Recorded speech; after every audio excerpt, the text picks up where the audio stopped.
Hello, good morning.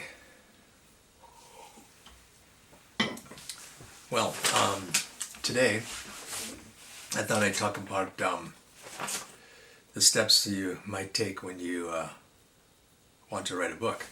So this is for writers, and some of this information I found online, and some of it is I've changed for my own experience. So.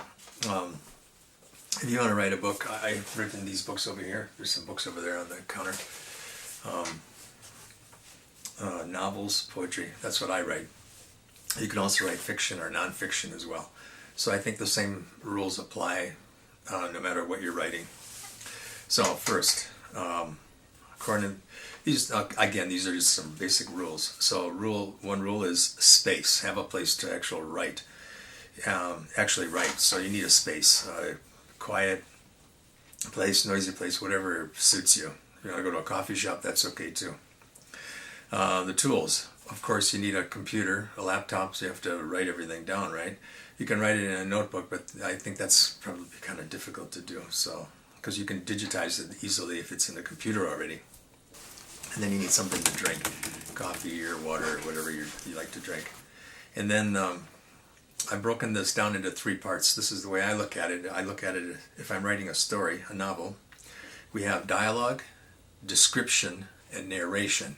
So you narrate the story, you're telling a story, and then you're describing the area, the place, wherever you are. So you take those two together, and then finally you add the people, and the people are talking, and that's the dialogue. So you can break it down to DDN, or NDD, or however you like to mix that up. So you have dialogue, description, and narration. And then you got to come up with a title and a name of your book. You need a name. So, and then the chapters probably all have to have names. Some people make an outline first, and some people just write. Personally, I have a basic idea of a story. I have no outline really. I just write. But you have to divide your story. If it's fiction, you should write some kind of. I guess even in nonfiction as well. You set it all up. And then there's some conflict, and then there's a payoffs. There's something that happens. There's a conclusion.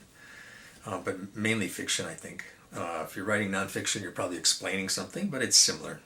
And you should do it every day. Try to write every day. Have a schedule. You have to keep writing, because you write something, you forget what you wrote, and then you have to continue where you're writing, right? So you have to make time to write. Next one is do some research. Do your research. So if you have some special things that you have in your story, you should do the research to get it right, because people are going to read that story and they might have some information, or they might know some, or have knowledge of whatever you're writing, and then if it's wrong, they'll know. Have a good opening first line. That's a good thing. Grab somebody's attention. Get that first line in there. Think about the reader who you're writing for. I guess that's okay too. Or if you like writing for yourself, write for yourself. That's okay. I guess either one. Again, I go back to the three parts: the conflict, the tension, and the conclusion. And that's all tied together with dialogue, description, and narration. Some people edit while they're writing. Some people just write and then they edit after. I kind of do both. I think some people do a little bit of both. It's good to put it away and then read it later. You can really see what you need to change. Keep on going. Don't quit.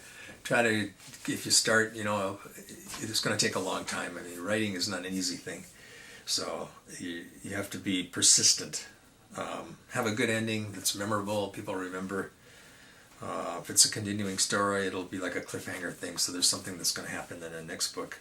And the last step is just polish it up. Make it as make the best book you can, write the best book you can. Polish it like you would polish a pair of shoes in boot camp if you were going to the army. Okay, that's it for today. Good luck and goodbye.